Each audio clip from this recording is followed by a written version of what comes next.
Hello guys, আজকে আমি আরো একটা রান্নার রেসিপি শেয়ার করব। সেটা হচ্ছে কাঁঠালের রেসিপি।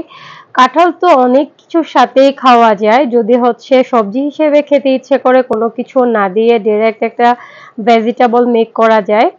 আর হচ্ছে অনেকে চিংড়ি দিয়ে রান্না করে, তারপর চিকেন দিয়ে রান্না করে, ইভেন দো মাটন দিয়েও কিন্তু রান্না করা যায়। তো আমি মাটন দিয়ে রান্না করতে মাকে দেখেছিলাম, সেটা খেয়ে আমার খুব ভালো লেগেছিল। তো আমি মাকে জিজ্ঞাসা করলাম যে আজকে তো আমি মাটন দিয়ে রান্না করব না, আমি কিভাবে খেতে পারি।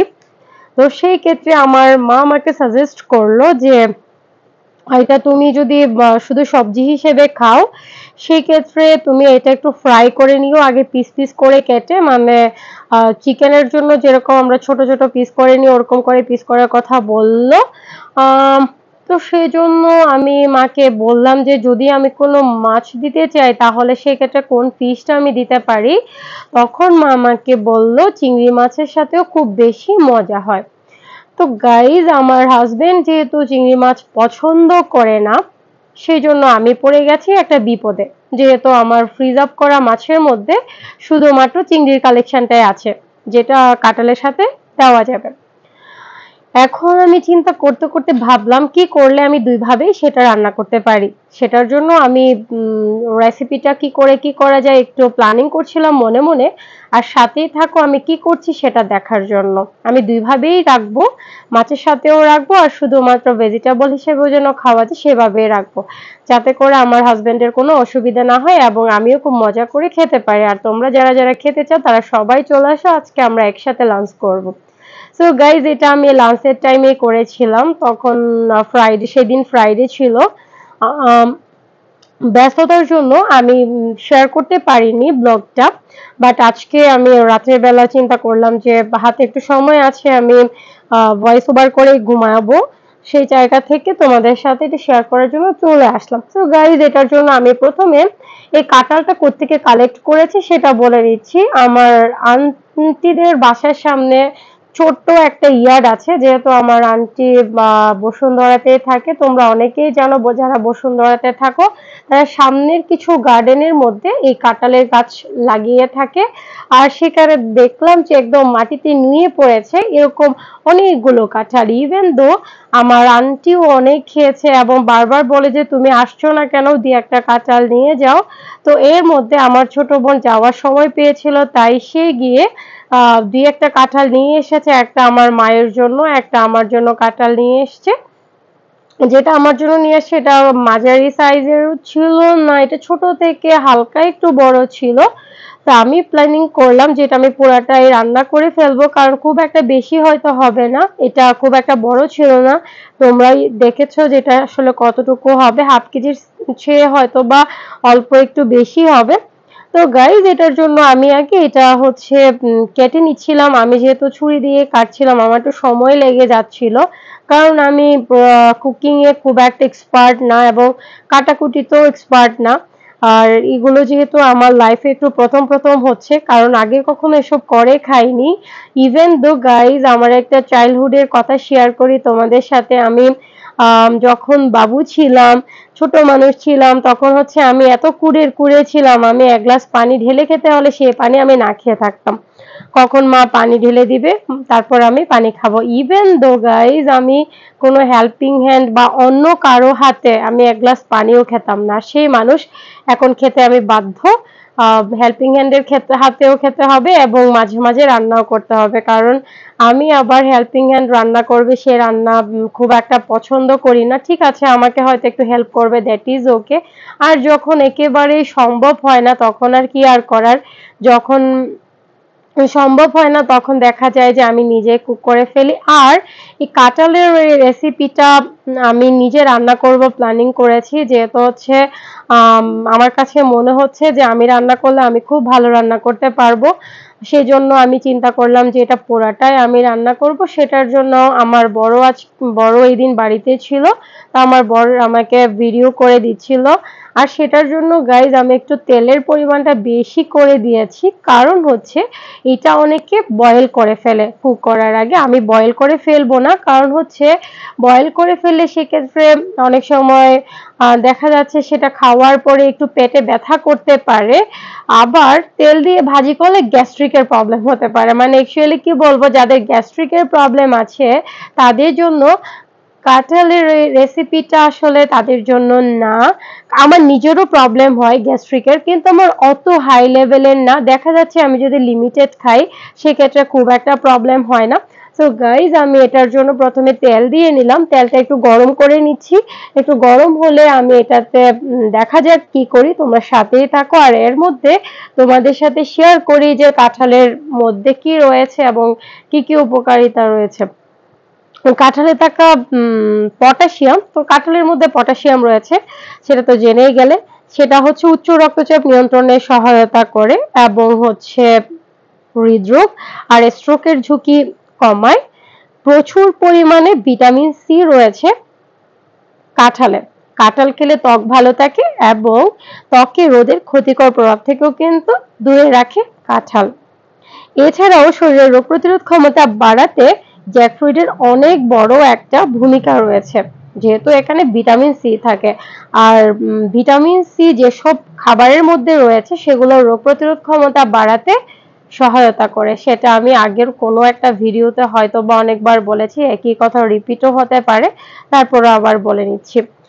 তো গাইজ আমি এখন দেখো আলুগুলো বা একটু ছোট মানে মাংসের মধ্যে আমরা যেভাবে দেবো পিস করে কেটে নিয়েছি। কারণ হচ্ছে গাইজ খাওয়ার চেয়েও দেখতে ভালো লাগে, দেখলেই মনে হয় কি যে একটা মজার খাবার খাবো।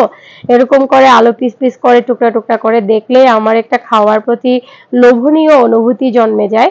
সেজন্য হচ্ছে আমি আলু এরকম করে পিস পিস করে কেটে নিয়েছি। আর এটাও আমি ফ্রাই করে নিব। ফ্রাই বলতে এত বেশি ফ্রাই হবে না, হালকা ফ্রাই হবে, জাস্ট লাইক 3 to 4 মিনিটস এর মতো ফ্রাই করব। তো সেটা আমি একটু ফ্রাই করে নিচ্ছিলাম সেটার জন্য। আর হচ্ছে অনেকেই তো আছেন যে লাইক বাড়িতে এরকম করে কাঁঠাল গ্রো করে খাওয়া সম্ভব না, সেক্ষেত্রে বাজার থেকে নিয়ে আসা যে কাঁচা কাঁঠাল সেটার যে কি কি উপকারিতা রয়েছে এবং হচ্ছে কি কি অপকারিতা রয়েছে আজকের ভিডিওতে সবই থাকছে একসাথে। আর কোনো ক্ষতি হয় কিনা সেটাও আমি বলে দিব। তারপর আরো কিছু ব্যাপার থাকে, যেমন ধরো যে অনেকে আমরা চিকেন দিয়ে কাঁঠাল খাই। তো সেই ক্ষেত্রে একটা কথা আছে যে চিকেন মানে কাঁঠাল খাওয়ার পরে হচ্ছে কোকা কোলা খাওয়া যায় না, এরকম একটা গ্রামে এরকম একটা কথা প্রচলিত আছে। তো আসলে কি কোনো ক্ষতি আছে কিনা এবং খাওয়া যায় কিনা সেটাও থাকছে আজকের ভিডিওতে। তো গাইজ আর হচ্ছে কাঁঠাল তো কোন ঋতুতে হয় সেটা সবাই জানো। কাঁঠাল মোটামুটি দেখা যাচ্ছে গরমকালেই হয়, তার মানে আষাঢ় মাসে হয়। আর হচ্ছে এরকম পুরো বছরই কাঁঠাল পাওয়া যায় কিনা সেক্ষেত্রে আমার কোনো আইডিয়া নেই। বাট হচ্ছে সাধারণত জ্যৈষ্ঠ এবং আষাঢ় মাসে দেখা যায় কাঁঠাল হতে।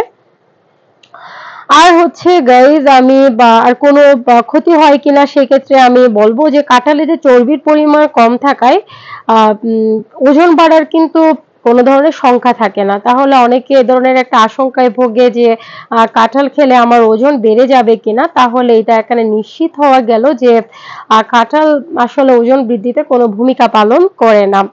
আর কাঁঠালের বিচিতে যে আঁশ থাকে সেটা খেলে হজমে সহায়তা করে এবং হজমে সমস্যা হতে পারে।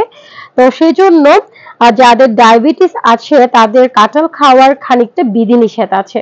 কিডনি রোগে আক্রান্ত ব্যক্তিদের মধ্যে যাদের রক্তে পটাশিয়ামের মাত্রা বেশি তাদের কাঁঠাল কিন্তু না খাওয়াই ভালো। তাহলে এখানে আমরা আরো একটা বিষয় মনে রাখতে পারি, যাদের কিডনি রোগে যারা আক্রান্ত আছো বা আছেন তারা কিন্তু কাঁঠাল একটু না খাওয়াই ভালো, একেবারে না খাওয়াই ভালো। আর গ্যাস্ট্রিকের প্রবলেম অনেক বেশি যাদের, তাদেরও কিন্তু কাঁঠাল অ্যাভয়েড করা উচিত। এরপরে আসি যে অতিরিক্ত কাঁঠাল খেলে কি হয়। অতিরিক্ত শব্দটার সাথে তো আর কিছু বলার নেই। অতিরিক্ত মানে সবকিছুই ক্ষতিকর, আর অতিরিক্ত না খেয়ে পরিমাণ মতো খাওয়াই উচিত। এর মধ্যেই গাইজ আমার হচ্ছে পটেটো ফ্রাই হয়ে গেছে, আর আমি জ্যাকফ্রুটের যে ছোট ছোট টুকরা করে রেখেছি, পিস করে রেখেছি, সেটা আমি তেলের মধ্যে দিয়ে নিচ্ছি। এটা হালকা ফ্রাই হলে আমি উঠিয়ে নিব। আর হচ্ছে কাঁঠাল অ্যালার্জি হতে পারে কিনা সেটা নিয়েও বলে রাখছি। অতিরিক্ত কাঁঠাল খেলে কারো কারো ক্ষেত্রে কিন্তু অ্যালার্জির সমস্যা দেখা যেতে পারে। কারণ হচ্ছে কাঁঠালে থাকে পোলেন বা ল্যাটেক্স, আর ল্যাটেক্স এই উপাদানটা অ্যালার্জির সমস্যার জন্য অনেক বড় একটা উপাদান। যেহেতু হচ্ছে কাঁঠালে থাকে পোলেন, অথবা এটাকে ল্যাটেক্স নামেও বলা হয়, সেজন্য এটা অ্যালার্জির সমস্যা করতে পারে। এই দুই উপাদান কারো কারো শরীরে অ্যালার্জির কারণ হতে পারে, এবং হচ্ছে এই অ্যালার্জির কারণের জন্য এটা অ্যাভয়েড করা উচিত এবং বেশি না খাওয়া উচিত, খেলেও পরিমাণ মতো খেতে হবে। আর হচ্ছে এই ধরনের অ্যালার্জির সমস্যা থাকলে এই যে বললাম কাঁঠালকে এড়িয়ে চলাই ভালো। তো এর মধ্যে গাইজ আমি হচ্ছে এটা ফ্রাই করে নেওয়ার জন্য তেলে দিয়ে নিয়েছি। যেহেতু হচ্ছে আমি ভিডিও করছি যাতে করে আমার ক্যামেরায় খুব একটা গরমের আঁচ না লাগে, সেজন্য আমি একটু টেম্পারেচারটা কমিয়ে রেখেছি, বাট আমি একটু পরে বাড়িয়ে দিব, বাড়িয়ে দিয়ে আমি এটা দ্রুত ফ্রাই করে নিব। আর তো বলেছি ডায়াবেটিস রোগীর জন্য ক্ষতিকর সেটা। আর সার্জারির পরে কোনো ধরনের সার্জারি করার পরে কাঁঠাল খাওয়া যাবে না। সার্জারির পর অতিরিক্ত কাঁঠাল খেলে বিভিন্ন ধরনের সমস্যা দেখা দিতে পারে, শুধুমাত্র অতিরিক্ত না, সার্জারির পরে ডক্টররা একদম নিষেধই করে দেন যে কাঁঠাল খাওয়া যাবে না। সো হচ্ছে গাইজ আমার এর ভিতরে কাঁঠালটা ফ্রাই করা হয়ে গেছে, আর এখানে আমি দিয়ে নিচ্ছি হলুদ। আর হচ্ছে হলুদটা হচ্ছে একসাথে মাখিয়েও দেওয়া যায়, আমার আসলে অ্যাড করতে মনে ছিল না, দিস ওয়াই হচ্ছে আমি এটা পরবর্তীতে অ্যাড করলাম। অ্যাড করেই আমি ফ্রাইটা এখন আরেকটু ফ্রাই করে নিব। তো হচ্ছে গাইজ এটার জন্য সাথেই থাকো, আমি এরপরে কিভাবে কুক করছি একদম শেষ পর্যন্ত দেখো, আমি পুরো ভিডিওটাই রাখছি আজকের ব্লগে। আর সার্জারির পরপর সব রোগীকে কিন্তু কিছু ওষুধ দেওয়া হয়, কাঁঠাল খেলে সেসব ওষুধের সঙ্গে বিক্রিয়া করতে পারে, যার কারণে সার্জারির আগে এবং পরে কাঁঠাল খাওয়া থেকে বিরত থাকতে হবে। এখন আসি প্রেগন্যান্সি পিরিয়ডে কোনো ধরনের ক্ষতি হতে পারে কিনা। প্রেগন্যান্সি পিরিয়ডে কাঁঠাল খেলে খুব বেশি সমস্যা হয় না, খাওয়া যায়। তবে অতিরিক্ত কাঁঠাল খেলে প্রেগন্যান্সি পিরিয়ডে কিছু জটিলতা বাড়তে পারে, তাই গর্ভাবস্থায় কাঁঠাল খাওয়া কমাতে হবে। ব্রেস্টফিড করার সময় কিন্তু এই ফল অতিরিক্ত খাওয়া যাবে না। তো হচ্ছে গাইজ আমি এখন স্পুন দিয়ে একটু নাড়িয়ে দিচ্ছি যাতে করে ফ্রাইটা খুব ভালোভাবে হয়। যেহেতু আমার হলুদ অ্যাড করার কথা মনে ছিল না, আমি পরে অ্যাড করেছি, এটা কিন্তু প্রথম থেকেই অ্যাড করা যায়, আমার মনে ছিল না বলে আমি পরবর্তীতে অ্যাড করেছি, সেজন্য আমি একটু মিক্স করে নিচ্ছিলাম। দিনে কতটুকু কাঁঠাল খেতে পারবেন? এখন অনেকের মনে একটা প্রশ্ন থাকতে পারে যে সবাই বলে পরিমাণ মতো কাঁঠাল খেতে হবে, বেশি খাওয়া যাবে না, বেশি খাওয়া যাবে না, তাহলে আমি কতটুকু খাবো এবং কতটুকু খেলে সেটা পরিমাণের বাহিরে যাবে না? আচ্ছা, এখন আসি সেই কথায়। সুস্থ ব্যক্তির ক্ষেত্রে, যারা আপনারা সুস্থ আছেন, তাদের ক্ষেত্রে কাঁঠালের 2 থেকে 3টি কোয়া খাওয়া স্বাভাবিক, এর চেয়ে বেশি কিন্তু না। তবে ডায়াবেটিসের মতো সমস্যা থাকলে এই ফল খাওয়ার আগে চিকিৎসকের পরামর্শ নিতে হবে। আর আমি বলবো চিকিৎসকের পরামর্শর দরকারই নেই, না খাওয়াই ভালো, একেবারে না খাওয়াই ভালো। এখন আসি যে কাঁঠাল খাওয়া তো কাদের উচিত এবং কাদের উচিত না, কারা খেতে পারবে এবং কি কি ধরনের সমস্যা হতে পারে, সবকিছুই মোটামুটি আমি কিছুটা বলার ট্রাই করেছি। আর হচ্ছে এখন আসি যে কাঁচা কাঁঠাল তো আমরা এভাবে খেতে পারি। তারপর হচ্ছে কাঁঠাল কিন্তু স্বাস্থ্যের জন্য ভীষণ উপকারী, সেক্ষেত্রে পুষ্টিগুণের কথা তো বলে শেষ করা যাবে না। রোগ প্রতিরোধ ক্ষমতা বাড়ানোর কথাও আমি বলেছি। তারপর এটাও বলেছি হৃদরোগ, কোলন ক্যান্সার এবং পাইলসের সমস্যায় কিন্তু কাঁঠাল অনেক অনেক বেশি উপকারী ভূমিকা পালন করে। আর হচ্ছে এখন আসি পাকা জ্যাকফ্রুট কি ধরনের ভূমিকা পালন করে এবং হচ্ছে পাকা জ্যাকফ্রুটের কি উপকারিতা রয়েছে। তো গাইজ আমার কিন্তু এখন এর ভিতরে অলমোস্ট ফ্রাই করা শেষ, আমি কিন্তু এখন একটু নামিয়ে নিব, তারপর কি করি দেখা যাক। এখন হচ্ছে এর ভিতরে আমি তোমাদের সাথে শেয়ার করব যে কাঁচা কাঁঠাল ব্যতীত যদি আমরা পাকা কাঁঠাল খাই, সেই ক্ষেত্রে কি কি উপকারিতা রয়েছে। কাঁঠাল খেলে যেহেতু হার্ট অ্যাটাকের ঝুঁকি কমে যায়, তবে পাকা কাঁঠালের ক্ষেত্রে ওই 2-3 কোয়ার উপরে খাওয়া যাবে না। আর হচ্ছে পুষ্টিগুণের জায়গা থেকে আমরা যদি 2-3 কোয়া খাই তাহলে সেটা কোনো ধরনের সমস্যা হবে না এবং এটা শরীরের জন্য অবশ্যই বড় একটা উপকারী ভূমিকা পালন করে। এখন আসি পাকা কাঁঠালের ক্ষেত্রে কি হয়। পাকা কাঁঠালের ক্ষেত্রে যদি আমি বলি, যেটা হজম শক্তি বাড়ায় এবং পেট পরিষ্কার রাখে এবং কোষ্ঠকাঠিন্য দূর করে। কাঁঠালে থাকা ক্যালসিয়াম এবং ম্যাগনেসিয়াম কিন্তু হাড় মজবুত করে। এটা যখন কাঁঠাল পেকে যায় তখন এর কথায় আসছি। আর হচ্ছে এর ভিতরে তো আমি ফ্রাই করে নিচ্ছি। তো গাইস, আমি কিছু পুষ্টিগুণ কি কি আছে কাঁঠালের ভিতরে, পাকা কাঁঠালের ভিতরে, সেটাও রান্নার মধ্যে আমি শেয়ার করে নিব। তো হচ্ছে গাইজ, এখন আমি একটু উঠিয়ে নিচ্ছি সেগুলো একটা পাত্রের মধ্যে। আমার পটেটো এবং হচ্ছে জ্যাকফ্রুটের যে পিস করা ছিল সেগুলো ফ্রাই হয়ে গেছে। তো এখানে দেখতে পাচ্ছ ছোট ছোট করে এরকম একটু একটু করে লেগে গেছে। এটা আসলে কাঁঠালটা ভীষণ মানে আসলে মাঝারি থেকেও একটু ছোট ছিল, দ্যাটস ওয়াই এরকম করে একটু একটু ছিঁড়ে ছিঁড়ে গেছে। তো এটা কোনো প্রবলেম না, এটা থাকলে অসুবিধা নেই, যেহেতু আমি এই পাত্রের মধ্যে রান্না করব আমি সেটার জন্য সবগুলো আগে উঠিয়ে নিচ্ছি। আর ইতিমধ্যে আমি পেঁয়াজ, রসুন, আদা সবকিছু কেটে রেখেছি। এখন জাস্ট এগুলো তুলে ফেলে তেলের মধ্যে এগুলো একটু ফ্রাই করব, তারপর হচ্ছে কি করি দেখা যাক। আর এর মধ্যে আসি সেই পাকা কাঁঠালের কথায়। পাকা কাঁঠাল হচ্ছে হজম শক্তি বাড়ায় এবং হচ্ছে পেট পরিষ্কার রাখে আর কোষ্ঠকাঠিন্য দূর করে। পাকা কাঁঠালের মধ্যে থাকে ক্যালসিয়াম আর থাকে ম্যাগনেসিয়াম, যেটা হাড় মজবুত করে এবং হচ্ছে অস্টিওপোরোসিস রোগ প্রতিরোধ করতে সহায়তা করে। অস্টিওপোরোসিস এই রোগটা তো আসলে ভয়ঙ্কর একটা রোগ আমার কাছে, সেটাই মনে হয়। এবং হচ্ছে অস্টিওপোরোসিস সম্পর্কে আমি পরে কোনো একটা ভিডিওতে ডিটেলসে বলবো। সেই জায়গা থেকে আমাদের পাকা কাঁঠাল যদি আমরা 2 থেকে 3টা খাই তাহলে সেক্ষেত্রে আমরা অস্টিওপোরোসিস নামক রোগ থেকে বিরত থাকতে পারি। আর হচ্ছে গাইজ, আমি এর ভিতরে পেঁয়াজ রসুন দিয়ে নিয়েছি। এটা একটু হালকা ব্রাউন কালার হয়ে গেলে আমি এখানের মধ্যে যেটা যেটা অ্যাড করব সেগুলো অ্যাড করে ফেলবো। আর হচ্ছে এখানে মরিচ এবং হচ্ছে জিরা, ধনিয়া, আর যেহেতু এটা অনেকে চিকেন যেভাবে রান্না করে বা হচ্ছে মিটের যে রেসিপি থাকে সে রেসিপির মতো করে যদি রান্না করি সেক্ষেত্রে এলাচ, দারচিনি, তেজপাতা এগুলো সবই অ্যাড করা যায়। এটা ডিপেন্ড করে এক একজনের মুখে স্বাদের উপরে, কারণ অনেকে তেজপাতার গন্ধ সহ্য করতে পারে না, আবার কারো দারুচিনির ফ্লেভার ভালো লাগে না। তো আমার এগুলোর ফ্লেভার খুবই ভালো লাগে, যেহেতু হচ্ছে এটা কাঁঠালের এই রান্নাটা আমিও মিটের মতো করে রান্না করছি, সেক্ষেত্রে আমি এগুলো সবগুলোই অ্যাড করব। তো হচ্ছে গাইজ, আমি এক এক করে হচ্ছে এগুলো সবগুলোই অ্যাড করব, সাথেই থাকো। আর এর ভিতরে বাকি কথাগুলোতে আসি। কাঁঠালে আর কি কি থাকে? পাকা কাঁঠালে আরো থাকে আয়রন, যেটা রক্তে লোহিত কণিকার পরিমাণ বাড়ায়। রক্ত স্বল্পতায় রোগীদের জন্য কাঁঠাল খুবই উপকারী, যা দেহে রক্ত স্বল্পতা দূর করে। যেমন যখন ডেঙ্গুর একটা সিজন থাকে, আমি তো 2বার এফেক্টেড হয়েছে, তো সেই সময় ডক্টর আমাকে অ্যাডভাইস করেছিলেন কাঁঠাল খাওয়ার জন্য, পাকা কাঁঠাল খাওয়ার জন্য। বাট হচ্ছে আমার পাকা কাঁঠাল অ্যাকচুয়ালি একটু শক্ত না হলে ভালো লাগে না, আর কোয়াটা শক্ত শক্ত হবে এরকমটা আসলে বাজারে কিনতে পাওয়া গেলেও একটু চিনতে পারতে হয়, যেহেতু হচ্ছে আমি দেখে বুঝি না যে আসলে এই কাঁঠালটা ভালো হবে কিনা। তো আমার বাবা কিংবা মাও খুব একটা ভালো বুঝতে পারে না। আমার মা মোটামুটি ভালো বোঝে, বাট বাবা ভালো বুঝতে পারে না।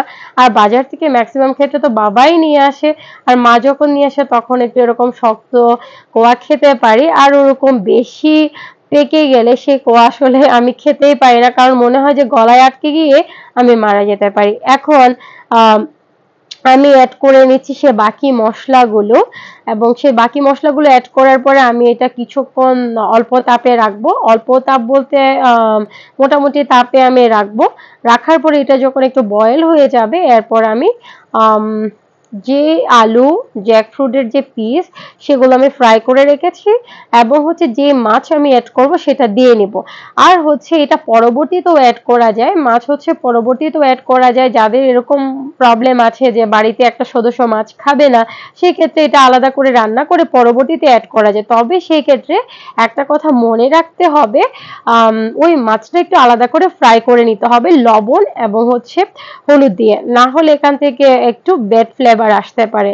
তা আমিও যেহেতু হচ্ছে আমি মাছ এড করব বাট পরবর্তীতে এড করব, সেজন্য আমি এটা আলাদা করে আগে ফ্রাই করে নিয়েছি।